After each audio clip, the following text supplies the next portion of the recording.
సర్వాధికారి, సర్వసృష్టికర్త, సర్వాంతరి స్వామి, జయరక్షకుడా, నీ ఘనమైన నామం కొరకే కృతజ్ఞత చెల్లిస్తూ, మహింపరుస్తూ, పూజిస్తూ, హెచ్చిస్తూ, నిత్యము రాజులకు రాజుగా, ప్రభువుగా ఆరాధించబడుతున్న మా గొప్ప దేవ, నీ నామాన్ని గొప్ప చేస్తూ భారతదేశం కొరకు ప్రార్థిస్తున్నాం. భారతదేశంలో ఉన్న ప్రతి సంవత్సరం జూన్ మాసంలో అమర్నాథ్ యాత్రలో పాల్గొనే హిందువులు అందరి క్షేమము కొరకు ప్రార్థిస్తున్నాను. మరియు వారు యేసు సత్యము, మార్గము, జీవమని తెలుసుకున్నట్లుగా నరకము నుంచి వారు తప్పించబడి నిత్యరాజ్యమైన పరలోక ప్రవేశము కొరకు వారిని ఆ విగ్రహ సంబంధమైన పాపము నుంచి విడిపించి సృష్టికర్తను దేవుడివి నీవని ఎరిగేనట్లుగా దేవా, నీ ప్రజల్లో నీ రక్షణ కార్యము వారిలో జరిగించమని యెహోవా అనే ఇటు పరిచర్యలో మమ్మల్ని ప్రేమించి మాకు తోడుగా ఉన్న నీ ప్రేమ కొరకే నిన్ను కొనియాడుతూ యేసు నామంలో వేడుకుంటున్నాము తండ్రి, ఆమేన్.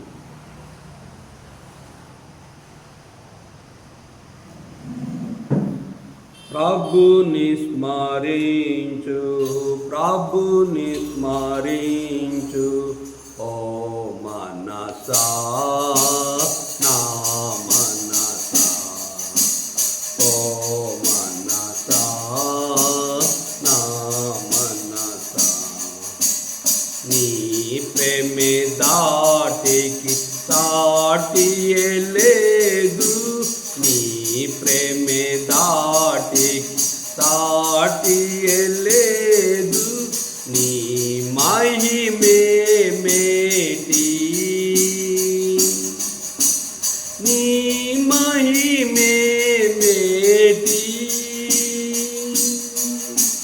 నీ మహిమే మేటి.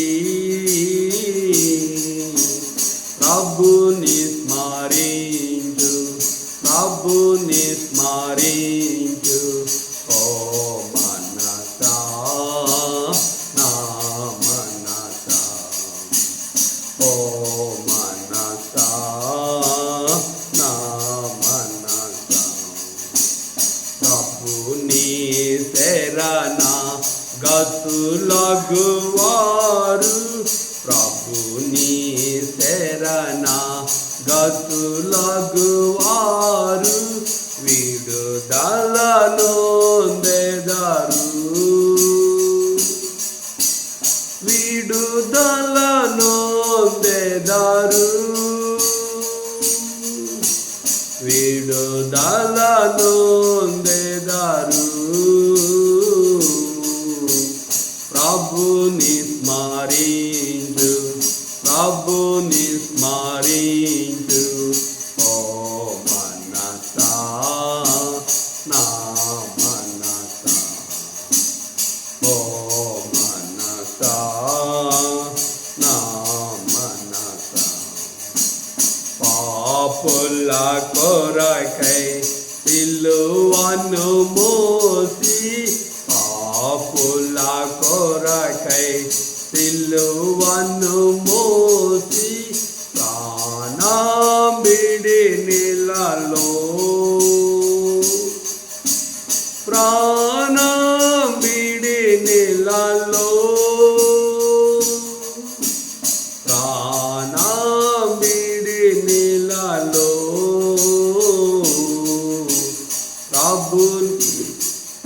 ప్రభుని స్మరించు, ప్రభుని స్మరించు, ఓ మనసా, నా మనసా, ఓ మనసా, నా మనసా. మా ప్రభువా మా మొరనాలించి, మా ప్రభువా మా మొరనాలించి, నీ జ్ఞానమేము,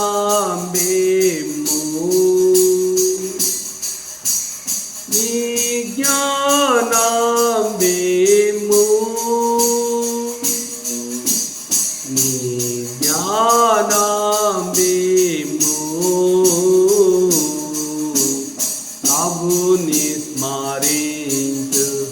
ప్రభుని స్మరించు ఓ మనసా నా మనసా ఓ మనసా నా మనసా.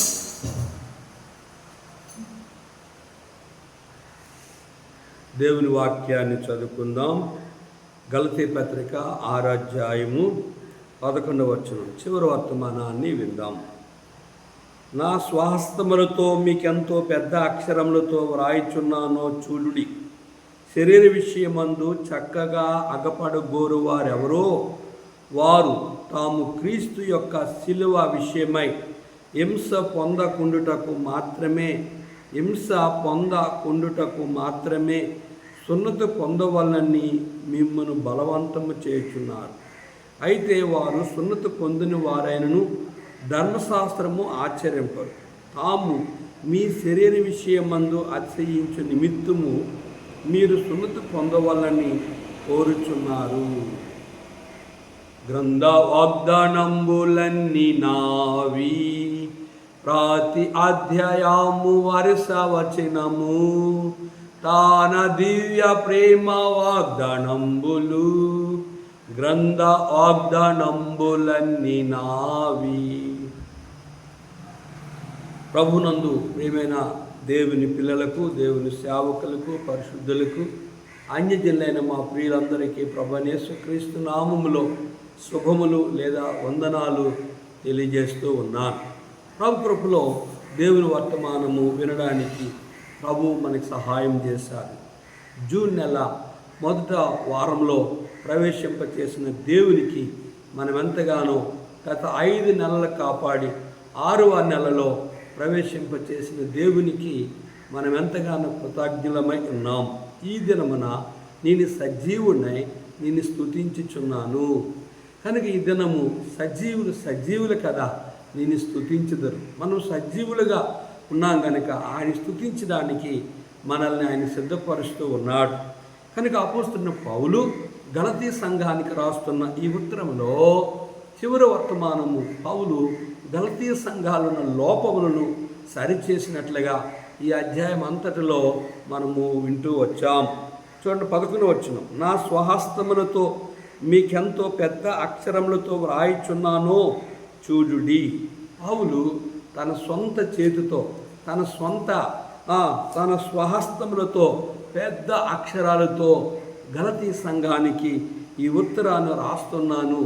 ఈ చదవండి, చూడండి, వినండి, గ్రహించండి, అనుసరించండి అన్నట్లుగా పౌలు నేనే ఈ ఉత్తరాన్ని మీకు రాస్తున్నానని చెప్తూ ఉన్నాడు. చాలాసార్లు మనం ఉత్తరం రాసినప్పుడు కిందని కనుక మీ అందరూ బాగున్నారా, మేము కూడా బాగున్నాం అని చెప్పి ఈ ఉత్తరమును నేనే రాయిచున్నాను అని చెప్పి కిందని సంతకం చేస్తాం. ఈ ఉత్తరము ఎవరైతే రాస్తారో వారే ఉత్తరము గురించి కిందని సంతకం చేస్తారు. పౌలు కూడా ఏమంటాడంటే నా స్వాస్థములతో మీకెంతో పెద్ద అక్షరములతో వ్రాయిచున్నానో చూడుడి అంటూ ఏమన్నాడు? శరీర విషయమందు చక్కగా అగపడుగోరు వారెవరో వారు తాము క్రీస్తు యొక్క శిలువ విషయమై హింస పొందుటకు మాత్రమే సున్నతి పొందవలని మిమ్మల్ని బలవంతము చేయుచున్నారు. అపోస్తలుడైన పౌలు, ఓ గలతీ సంఘమా, శరీర విషయంలో ఎంతో చక్కగా అగపడాలని మీరెంతో ఇష్టపడుతూ ఉన్నారో అలాగే క్రీస్తు యొక్క శిలువ విషయమై హింస పొందకుండుటకు మాత్రమే సున్నతి పొందవాలని మిమ్మల్ని బలవంతము చేయుచున్నాను అను పౌలు ఈ ఉత్తరాలు రాస్తూ ఉన్నాడు. కనుక శరీర విషయంలో ఎంత చక్కగా ఆగపడినప్పుడు కూడా ప్రభువైన యేసుక్రీస్తు వారిని స్వీకరించి నమ్మి రక్షించబడి బాప్తిసం తీసుకొని ప్రభువులుగా జీవించిన వారందరూ కూడా ఈ భూమి మీద శిలువ విషయమై హింస పొందుటకు ఆ సమర్థ్యులు కనుక క్రీస్తు శరీరమందు శ్రమపడును, మీరును అట్టి మనసును ఆయుధముగా ధరించుకొనండి. కానీ ఇక్కడ రెండో విషయం గమనించినట్లయితే శరీర విషయమందు చక్కగా అగపడగారు వారెవరో వారు తాము క్రీస్తు యొక్క శిలువ విషయమై హింస పొందకుండుటకు మాత్రమే సున్నతి పొందవాలని మిమ్మల్ని బలవంతము సున్నతి పొందితే మీరు హింస పొందకుండా మిమ్మల్ని బలవంతము చేయుచున్నాను అన్నట్లుగా మనం గమనిస్తున్నాము. కనుక మారుమనసు పొంది రక్షించబడి బాప్తిసం పొందిన తర్వాత ఈ లోకంలో హింసలు, సిలువ విషయంలో, యేసుప్రభువు జననము, మరణము, పునరుద్ధాన విషయంలో జీవవాక్యం చేత పట్టుకుని లోకంలో జ్యోతి వలె జీవించినప్పుడు ఈ లోకంలో హింసలు, శ్రమలు, కష్టాలు, బాధలు, నిందలు, అవమానాలు కలుగుతాయి. కనుక యేసుప్రభువు వారు ఆయన తల్లి గర్భంలో పడిన మొదలుకొని ఆయన ఈ లోకంలో కన్ను మూసి చనిపోయి తిరిగి లేచినంత వరకు కూడా ఆయన శరీర విషయంలో ఎన్నో హింసించబడ్డాడు, ద్వేషించబడ్డాడు, హేళన చేయబడ్డాడు, అవమానపరచబడ్డాడు, తూనీకరింపబడ్డాడు, అసహించబడ్డాడు, రాళ్ళతో కొట్టబడుతూ వచ్చాడు, చంపడానికి పలుమార్లు ప్రయత్నం చేస్తూ వచ్చారు. కనుక నామకార్థ క్రైస్తవులైతే, పండుగ క్రైస్తవులైతే, కనుక ఆయన విరోధంగా బ్రతికిన క్రైస్తవ విశ్వాసులైతే, ఆయన విరోధంగా బ్రతికిన సేవకులైతే వారు ఈ లోకంలో చక్కగా లోకానికి అగపడాలని చూస్తారు.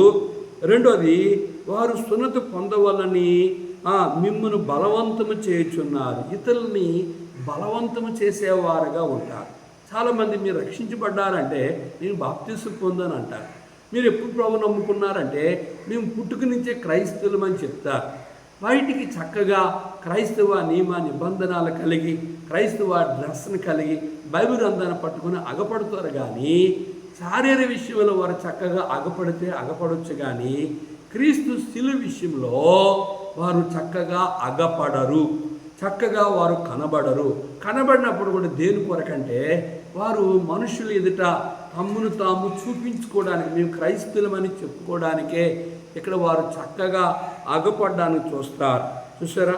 కనుక చక్కగా శరీర విషయమే చక్కగా అగపడగోరు వారు ఎవరో, వారు తాము క్రీస్తు యొక్క శిలువ విషయమై హింస పొందకుండుటకు మాత్రమే, హింస పొందకుండా ఉండాలి అనేదే వాళ్ళు సున్నతి పొందుతారు, బాప్తిసం పొందుతారు. సున్నతి అనేది బాప్తిసం. కనుక ఇటువంటి వారిని బైబిల్ గ్రంథం ఏం చదివిస్తుందంటే వేషధారులు అని చదివిస్తుంది. ఇటువంటి వారిని బైబిల్ గ్రంథం ఏం చదివిస్తుందంటే వారు పైకి గిన్నెయు పల్లెమును వెలుపులు శుద్ధి చేస్తారు, లోపల అజరంతముతోనూ దోపుతోనూ ఉంటారు. కనుక వాళ్ళు బయటికి సమాధులు చక్కగా కనిపిస్తారు, లోపల కుళ్ళు ఎముకలు ఉన్నట్లుగా అగపడతారు. అందుకే ఎవడైనా నిజ క్రైస్తవుడిగా జీవించినట్లుగా అయితే ఎవరిని చూపాలని బైబిల్ సెలవిస్తుంది. మత్తయి సువార్త 5:16 దేవుని వాక్యము ఎంతో స్పష్టంగా తెలియజేస్తుంది. నిజ క్రైస్తవుడు ఎవరిని చూపిస్తారు అని మనం ఇక్కడ ఒక విషయం గమనించినట్లుగా అయితే చూడండి, మనుషులు మీ సత్క్రియలను చూచి పరలోకమందున్న మీ తండ్రిని మహింపరిచినట్లు వారి ఎదుట మీ వెలుగు ప్రకాశింపనీయుడి. వీరు శారీరకంగా చక్కగా అగపడతారు, కానీ క్రీస్తు యొక్క శిలువ విషయమై హింస పొందకుండా నిమిత్తము మిమ్మల్ని బలవంతము చేయుచున్నారు. కనుక అటువంటి నామకార్థ పండుగ అలవాటు వేషధార క్రైస్తవుడిగా, విశ్వాసగా, ఆయన విరోధంగా సేవ చేసిన వారు బయటికి చక్కగా కనబడకపోతే ఆయన శిలువ యొక్క మరణ పునరుద్ధానములో, శ్రమానుభవంలో పాలు పొందకపోతే అగ్ని ఆరదు, పురుగు చావదు. 11 అయితే సున్నతి పొందిన వారైనను ధర్మశాస్త్రము ఆచరింపరు. సున్నతి పొందిన, బాప్తిసం పొందిన వారు దేవుని వాక్యాన్ని గైకొనరు. బైబిల్ గ్రంథం ప్రకటన గ్రంథం దేవునికి ఇష్టమైన వారు ఎవరని చెప్తుంది. చూడండి, ప్రకటన గ్రంథం 1వ అధ్యాయంలో 3వ వచనం గమనించినట్లుగా అయితే, సమయము సమీపించింది గనుక ఈ ప్రవచన వాక్యములు చదువువాడును వాటిని విని ఇందులో వ్రాయబడిన సంగతులను గైకొనవారు ధన్యులు. దేవుని వాక్యం వినాలి, చదవాలి, గైకొనాలి, అనుసరించాలి, గైకొనాలి. అప్పుడే వారు పరలోక రాజ్యానికి హక్కుదారులుగా ఉంటారు. ఇదే ప్రకటన గ్రంథము 1వ అధ్యాయంలో మనం గమనించినట్లయితే చూడండి, 6వ వచనం, మన పాపమును మనలను ప్రేమించుతూ తన రక్తము వలన మన పాపం నుండి విడిపించి వానికి మహిమయు ప్రభావము యుగయుగములు కలుగునుగా. ఎవరైతే యేసు రక్తంలో కడగబడ్డారో వారు శిలువ విషయమై హింస, శ్రమ, కష్టము, నింద, బాధ, అవమానాన్ని భరించి ప్రభు కొరకు వారు చావడానికి సిద్ధపడి వారు నిత్యరాజ్యమైన ఆ పరలోకంలో ఉంటారు. ఈ భూమి మీద మనుషులు వారిని చూసినప్పుడు పరలోకముందు దేవుణ్ణి వారు కనపరిచేవారు ఉంటారు. కనుక సున్నతి పొందుతారు, కానీ కనుక ధర్మశాస్త్రమును ఆచరించరు, అంటే గైకొనరు. రెండోది మనం చూస్తే, తాము మీ శరీర విషయమందు అతిశయించే నిమిత్తము మీరు సున్నతి పొందవాలని కోరుచున్నారు. వారు ఏం పొందుతారంటే కనుక శరీర విషయమే సున్నతి పొందడానికి, వారు అతిశయించడానికి, వారు మీ క్రైస్తవులమని బయటికి బహిరంగముగా అగపడడానికి, క్రైస్తవ నియమ నిబంధనలకి వారు చక్కగా కనబడడానికి, చక్కగా అలంకరించుకోవడానికి వారు కనబడతారు, కానీ దేవుని వాక్యాన్ని గైకొనరు. రెండోది, తాము మీ శరీర విషయమందు అతిశయించు నిమిత్తము మీరు సున్నతి పొందవాలని కోరుచున్నాను. మీ శరీర విషయంలో సున్నతి పొందితే అతిశయించువారుగా వారు, నేను బాప్తిసం తీసుకున్నాను, నేను సున్నతి పొందాను, నేను రక్షించబడ్డాను, నేను ప్రభు బిడ్డను అయ్యాను, నేను పరలోకానికి వెళ్తానని వారు ఉట్టుట్టు సాక్ష్యాలు చెప్తారు, కానీ వారి జీవితంలో ప్రభువుని కనపరచలేని అవిధేయులుగా నెడుదినాని ప్రపంచంలో ఎక్కువగా మంది ఎవరున్నారంటే, రాయబడిన ప్రకారం మిమ్మును బట్టే కదా నా నామము అన్యజనుల మధ్య దూషింపబడుతుంది అని చెప్పినట్లుగా అనేక మంది ఈ సున్నత సంబంధాలు, ఈ బాప్టిజం సంబంధాలు, ఈ క్రైస్తవులు అనబడేవారు ప్రభువుని సిలువేసి అవమానపరిచేవారుగా ఉన్నారు. 14వ వచనం, అయితే మన ప్రభు అయిన యేసుక్రీస్తు సిలువ యందు తప్ప మరి దేని యందును అతిశయించుట నాకు దూరమగును గాక.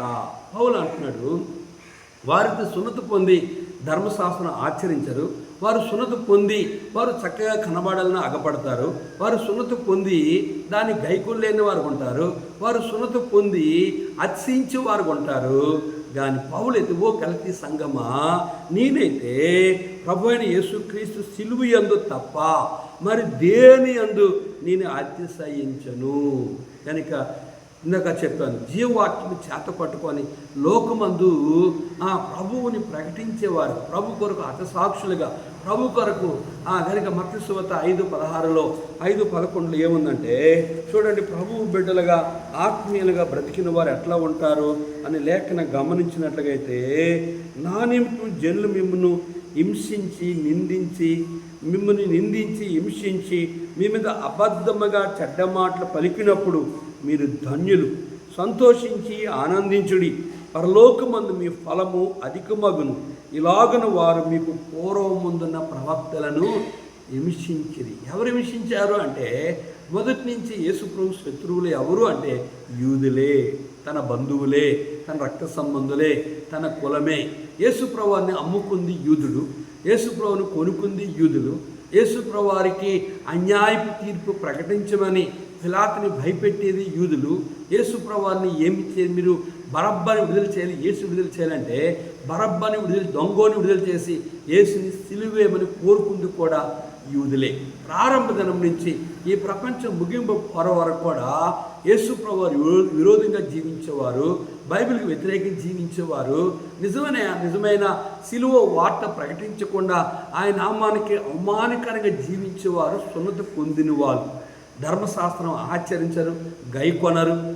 కనుక వారు తమ్మును తాము క్రైస్తవులమని అతిశయించేవారుగా ఉండి దేవుని నిజమైన సేవకులకి, నిజమైన పరిశుద్ధులకి, నిజమైన వాక్యాన్ని అనుసరించే సంఘంలో ఉన్న పరిశుద్ధులకి, దేవుని సేవకులకి అభ్యంతరకరంగా, ఆటంకకరంగా ఉన్నారు. కనుక ఇంకా మనం గమనించినట్లుగైతే చూడండి, పౌలైతే సిలువ యందు తప్ప మరి దేని యందు నేను అతిశయింపను. అతిశయం అనేది అహం అనేది కాదు ఈ విషయము.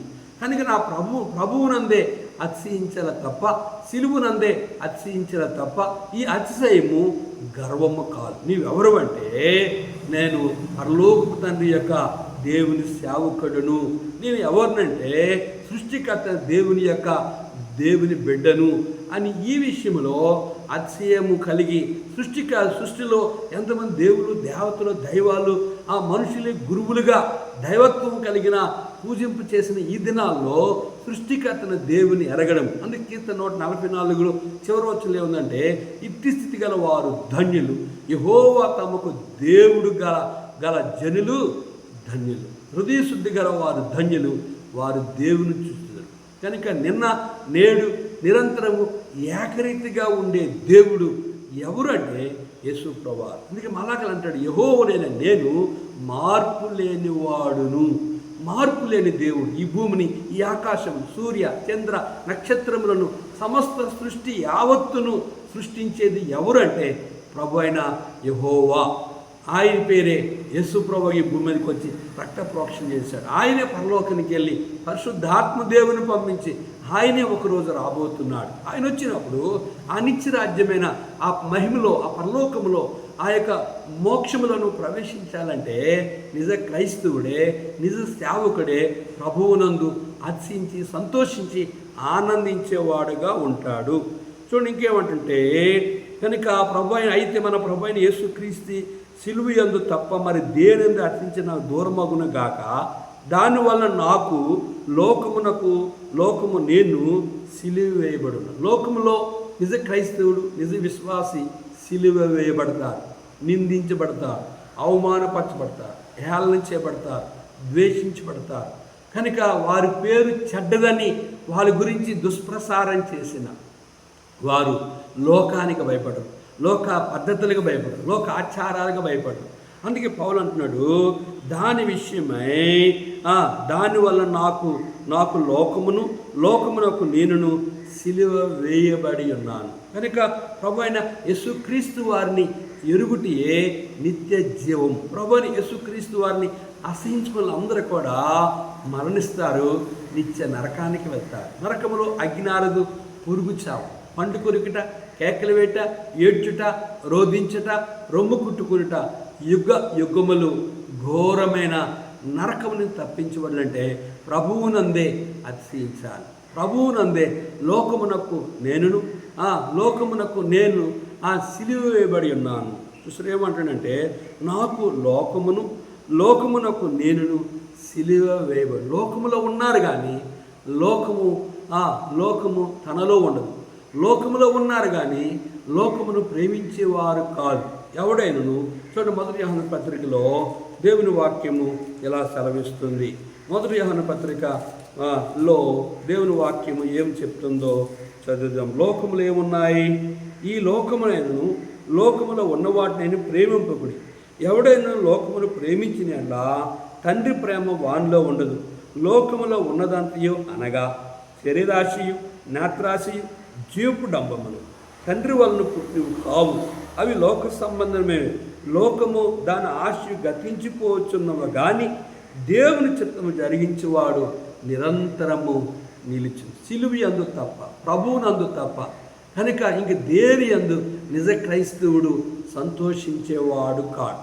కనుక ఒక తల్లిని, ఇద్దరు కొడుకులని కనుక కొంతమంది హింసిస్తూ యేసు దేవుడు కాడని చెప్పు అని ఐసి గడ్డల మీద బట్టలు ఇప్పేసి వాళ్ళని పడుకుని పెట్టారు. మొదటి ఇద్దరు కొడుకుల్ని గన్ను చూపించి యేసు దేవుడు కాదని చెప్పు అంటే అమ్మా కాదురా యేసయ్య అని చెప్పి ఆమె చెప్పినప్పుడు, యేసే దేవుడు అని చెప్పినప్పుడు అతన్ని కాల్చారు. రెండో కొడుకుని కూడా ఆరిది కాల్చారు. నిన్ను ఉన్నతమైన స్థితిలో ఉంచుతాము కనుక నిన్ను మంచి గౌరవ ప్రతిష్టలు నీకు ఇస్తాము కనుక యేసు దేవుడు కాడని చెప్పంటే ఆమె కూడా యేసే నా రక్షకుడు అంటే ఆమెని కూడా కాల్చివేశారు. కనుక ప్రియ సహోదరుడా, నిజమైన క్రైస్తవుడు, నిజమైన విశ్వాసి లోకమును పెంటగా, లోకమును మురుకుగా, లోకమును వాటిలో ఉన్న దేనిని ప్రేమించక ఈ లోకంలో కన్ను మూస్తే నిత్యరాజ్యమైన మోక్షంలో ఉండాలి అనేదే నిజ క్రైస్తవుడు, నిజ సేవకుడి యొక్క ఉద్దేశం.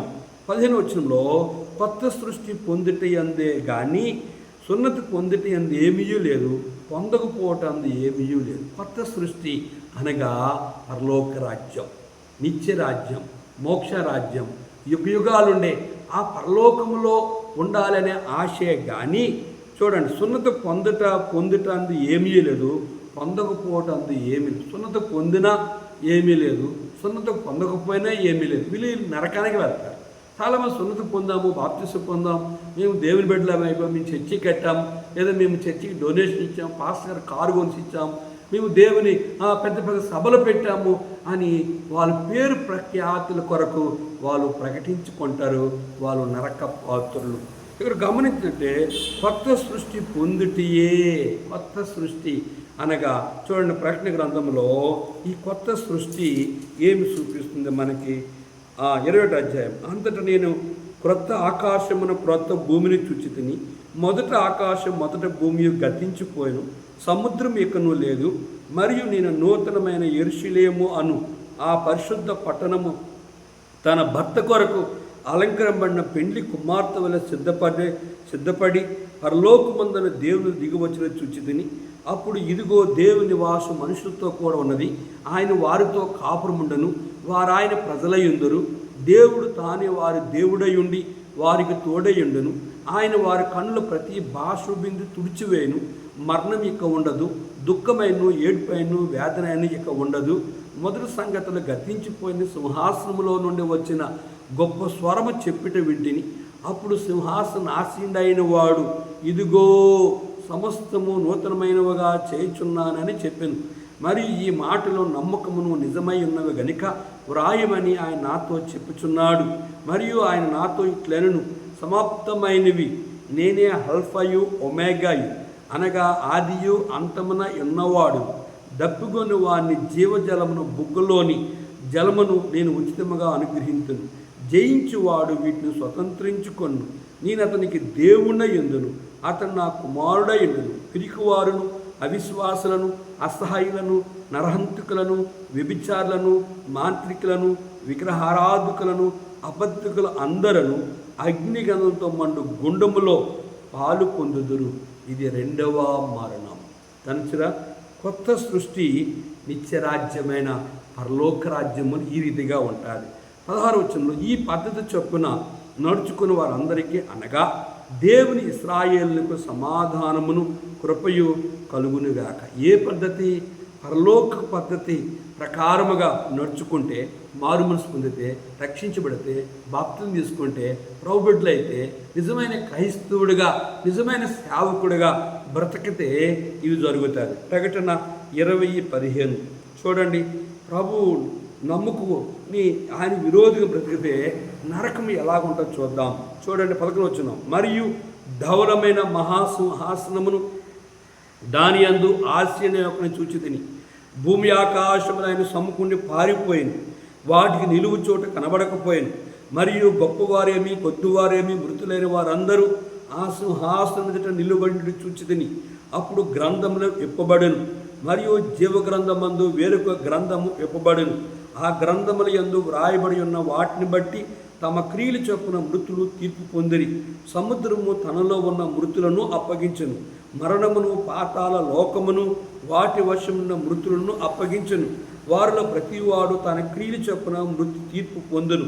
మరణమును మృతుల లోకమును అగ్నిగుండములో పడవేయబడును. ఈ అగ్నిగుండము 2వ మరణం. ఎవని పేరైనను జీవగ్రంథమందు వ్రాయబడినట్టు కనబడినలా వాడు అగ్నిగుండములో పడవేయబడును. గమనించారా? అగ్నిగుండము ఎవడైనను అని మీదని 4 అంకెలు కింద ఎవడైనను, ఎవని పేరు జీవగ్రంథమందు ఉండకపోతే వాడు నిత్య నరకములో పడవేయబడతాడు. ఈ పద్ధతి చొప్పున నడుచుకుని వారందరికీ అనగా దేవుని ఇశ్రాయేలుకు సమాధానం. మన ప్రభువైన యేసుక్రీస్తు వారిని అంగీకరించిన వారు, ఇశ్రాయేలు అంటే దేవుని ప్రజలు, ఆయనతో సమాధానం కలిగిన వారు అందరూ నిత్య రాజ్యంలో ఆయన చిత్తానుసారంగా నడుచుకున్న వారు పరలోకానికి వెళ్తారు. నామకార్థ క్రైస్తవులు, రక్షణ మారు మనసు లేనివారు, బాప్తిస్ము లేనివారు, దైవ చిత్తానుసారంగా నడవలేని వారు, వారి పేరు జీవగ్రంథం లేనివారు నిత్య నరకానికి వెళ్తారు. నేను యేసు యొక్క ముద్రను నా శరీరమందు ధరించున్నాను, ఇక మీదట ఎవడను నన్ను శ్రమ పెట్టవద్దు.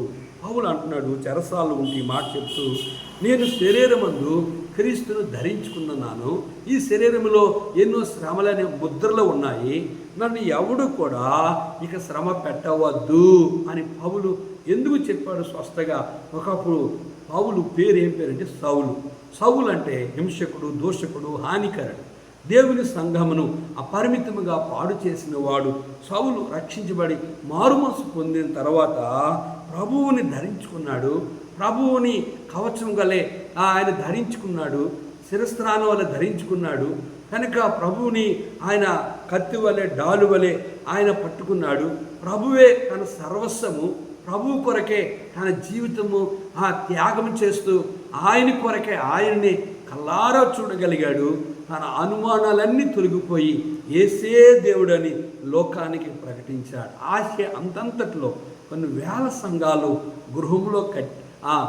గృహంలో ఆరాధన కలిగి ఉండి ప్రభువు కొరకు తన శరీరమందు ఎన్ని శ్రమలు వచ్చినా ఆయన ముద్ర వలె ఒక ముద్రని ఎలాగేస్తామో ప్రభు కొరకు ఒక ముద్రగా, ఒక సాక్ష్యంగా, ఒక ప్రభు కొరకు యోగ్యుడిగా, నిందారహితుడిగా, బల నమ్మక మంచి దాసుడిగా నిత్యరాజ్యమును పరలోక రాజ్యాన్ని కల్లారా చూడగలిగే పౌలు ప్రభు కొరకు బ్రతుకుతూ వచ్చాడు. పౌలు యొక్క జీవితము మనకేం చూపిస్తుందంటే బ్రతుకుడు క్రీస్తే, చావైతే లాభం. సహోదరులారా, గలతీ సహోదరులారా, మన ప్రభు అయిన యేసుక్రీస్తు కృప మీ ఆత్మతో ఉండునుగాక.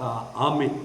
పౌలు తన సాక్ష్యాన్ని తన శరీరమందు ముద్రల వలె చూపించి, నేను ఎన్నో శ్రమలు పడ్డాను, అవన్నీ మీకు తెలియజేస్తూ ఉన్నాను. మీరైతే నా గలతీ సహోదరులారా, ప్రభు అయిన యేసుక్రీస్తు వారు ఆత్మ మీతో ఉండునుగాక అని ఉత్తరాన్ని ఆమేన్ అని ముగించుతూ వచ్చాడు. కనుక ప్రియ సహోదరి సహోదరుడా, మన జీవితంలో క్రీస్తును ధరించుకోవాలి, క్రీస్తుకు ముద్రముగా ఉండాలి, క్రీస్తును సాక్షిగా ఉండాలి. పౌలు పరలోక రాజ్యం చూసినట్లుగా మనం ఆ పరలోక రాజ్యంలో ప్రవేశకులుగా మన భక్తి జీవితంలో ఆయనకి ఇష్టకరంగా బ్రతికినప్పుడే నరకను తప్పించుకొని నిత్యరాజ్యమైన మోక్షము సంపాదించుకుంటాం. ఆ రాజ్యం నీకు కావాలా? ఇదే అనుకూల సమయం. శరీరమందు సున్నత పొంది, శరీరమందు బాప్తిసం పొంది, నామకార్థ పండుగ అలవాటు, ఆదివారపు దొంగ దొంగ సేవకుడిగా బ్రతికి అగ్ని ఆరదు, పురుగు చావు. ప్రియ అన్యజనులైన వారు కూడా యేసు ప్రభువు రక్తములో నీ పాపమును కడగబడితే, యేసు చెప్పును నేనే మార్గము సత్యం, నేనే మార్గము సత్యము జీవం. యేసు ప్రభువు రక్తము ద్వారానే నీకు పాపక్షమాపణ, యేసు ప్రభువు రక్తము ద్వారా విమోచించబడ ద్వారానే మోక్షం. నరకం కావాలా, పరలోకం కావాలా? కనుక నామకార్థ క్రైస్తవులుగా, ఆయన విరోధంగా ఉన్న విశ్వాసులుగా, ఆయన విరోధంగా ఉన్న సేవకులుగా, ఆయన విరోధంగా ఉన్న అన్యజనులుగా మీరు ఈ నలుగురు ఆయన విరోధంగా బ్రతికినట్లయితే యుగాలు నరకం ఉంది. అది ప్రభువైన యేసుక్రీస్తు అని అంగీకరించి నిజ సేవకుడిగా, నిజ విశ్వాసగా ఇది 20 పేర్లు మాత్రమే జీవగ్రంథమందు రాయబడ్డాయి. వారు మాత్రమే పౌలు వలె లోకములో సాక్షులుగా ప్రభు కొరకు బ్రతికి ఉన్నారు. ఆ రాజ్యము వారు పొందుకున్నారు. నీకు ఆ రాజ్యం కావాలా? ఇదే అనుకూల సమయం, ఇదే రక్షణ దినము. ఇప్పుడే యేసు ప్రభువా, నీవు శిలువలో కాచిన రక్తములో నా ప్రతి పాపమును కడుగు, నన్ను క్షమించి నరకము తప్పించు అంటే యేసు ప్రభువారు నీ పాపములన్నీ క్షమించి నిన్ను కూడా యుగయుగాలుండే ఆ రాజ్యం ఉంచుతాడు. లేదా ఆయన ద్వేషించిన చనిపోయినట్లయితే యుగయుగాలుండే నరకం ఉంది. నరకం కావాలా, పరలోకం కావాలా? ఏది కావాలో నీవేది తెలుసుకో. జిమ్ముగల తండ్రి, కొన్ని మాటలు మా ప్రియులన్నారు. నీ ఏర్పాట్లు ఉన్న వారిని రక్షించి నరకం నుంచి విడిపించు.